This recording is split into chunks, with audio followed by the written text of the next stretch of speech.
स्वागत है दोस्तों आपके अपने चैनल पर। भूत प्रेत की कहानियाँ को बचपन से हम अक्सर अपने दादा दादी या फिर नाना नानी से सुनते चले आ रहे हैं। पर माऊ के अस्पताल वाले भूत के बारे में दावा किया जाता है कि यह किस्सा नहीं बल्कि सच्चाई है। इसी से समझा जा सकता है कि आज भी शाम होने पर गांव के बच्चों को अस्पताल वाले भूत से डराकर चुप कराया जाता है। लोग भी कहते हैं कि वहाँ ऐसी आवाज़ें आती हैं कि गांव के लोगों के लिए रात काटना मुश्किल हो जाता है। किसी में आज तक इतनी हिम्मत नहीं हुई कि वह अस्पताल में जाकर देखे कि कराहने की और खौफनाक आवाज़ें कहाँ से आती हैं। माऊ जिले के परदाहा ब्लॉक अंतर्गत रैनी गांव में बना सरकारी स्वास्थ्य केंद्र अस्पताल खंडर की तरह खड़ा है। यहाँ का मंजर झाड़ियों और खंडर के चलते डरावना लगता है। दिन में भी लोग इस रास्ते से गुजरने से डरते हैं। घनी झाड़ियों के बावजूद रास्ता इतना साफ दिखता है जैसे अभी किसी ने साफ किया हो, जबकि बताते हैं कि वहाँ सफाई नहीं होती। गांव वालों की माने तो अगर दिन के 12 बजे अस्पताल के पास से कोई गुजरा तो उसकी हालत ख़राब हो जाती है। कई बार तो लोगों को लगता है कि अस्पताल में खूब भीड़ है और लोगों के रोने की आवाज़ें आती है। यही नहीं, खौफ इस बात से भी होता है कि पक्षी भी इस खंडर की ओर जाने से डरते हैं और इसकी दीवारों पर नहीं बैठते हैं। सूरज डूबते गांव के लोग उस रास्ते को सुनसान छोड़ देते हैं। अगर बहुत मजबूरी हुई तो वहां से झुंड बनाकर गुजरते हैं। उन्हें हर समय इस बात का डर लगा रहता है कि किसी भूत का साया ना पड़ जाए। रैनी गांव के लोग ऐसे ही रहते हैं। यह भी दावा किया जाता है कि आधी रात के समय उल्लुओं के रोने की आवाज़ें आती हैं। आवाज़ों को सुनकर ऐसा लगता है जैसे किसी ने पिघला हुआ शीशा कान में डाल दिया है। रात होती है तो गांव वाले इसी इंतज़ार में रहते हैं कि किसी तरह से यह रात कट जाए और सुबह हो जाए, क्योंकि गांव की रात डराती है। वह रात में दहशत में रहते हैं। गांव के लोग कहते हैं ऐसा लगता है जैसे रात कटती ही नहीं। यह भी दावा किया जाता है कि कभी कभी अस्पताल की खिड़की से रोशनी आती दिखाई पड़ती है। वहाँ से कराहने की आवाज़ें सुनाई पड़ती है।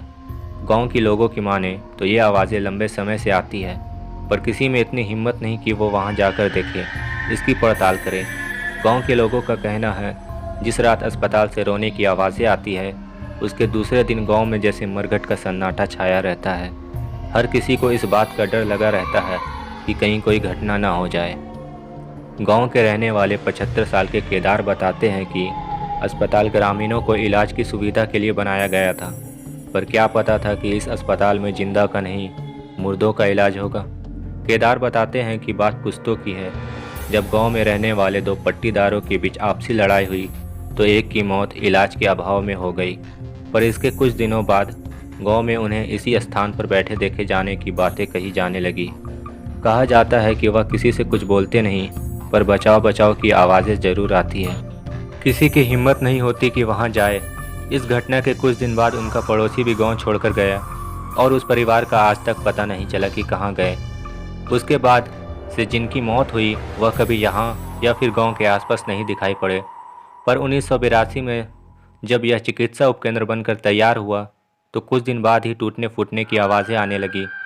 कुछ दिन तो लोगों ने नज़रअंदाज किया, पर बाद में यह बात बढ़ता ही गया।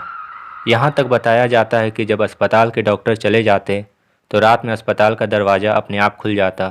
कुछ दिनों तक ऐसा लगा कि लापरवाही में डॉक्टर से खुला रह गया होगा, पर थोड़े दिनों बाद जब यह घटना सही लगने लगी तो रात के समय तेज रोने की आवाज़ें भी सुनाई पड़ने लगी।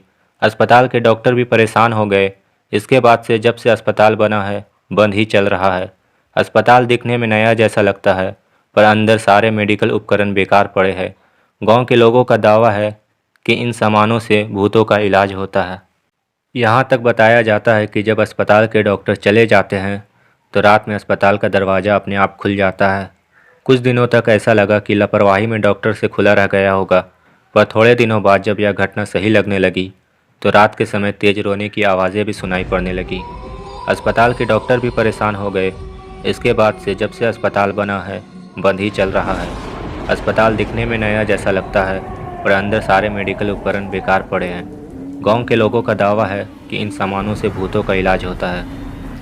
ग्राम प्रधान मुकेश राय बताते हैं कि यहाँ पर वर्तमान में तैनात मेडिकल विभाग की मिडवाइफ यहाँ कभी कभी आती है या फिर ना के बराबर आती है। प्रधान की बातें सुनने के बाद जब पड़ताल की गई तो अस्पताल की बिल्डिंग के आसपास, यहाँ तक कि दरवाजे के पास भी लोगों के मलमूत्र फैले हुए थे। वहाँ जाना भी कठिन था गंदगी के चलते। उपकेंद्र पर तैनात मिडवाइफ गाँव में तो आती है पर अस्पताल नहीं जाती, क्योंकि लोग कहते हैं कि वहाँ भूत रहता है। आज के लिए बस इतना ही दोस्तों। अगर आपको वीडियो अच्छा लगा है तो वीडियो को लाइक कर दें और चैनल को सब्सक्राइब कर दें और बेल आइकन भी दबा दें ताकि आने वाली हमारी हर एक वीडियो आपके पास तुरंत पहुंच सके। धन्यवाद।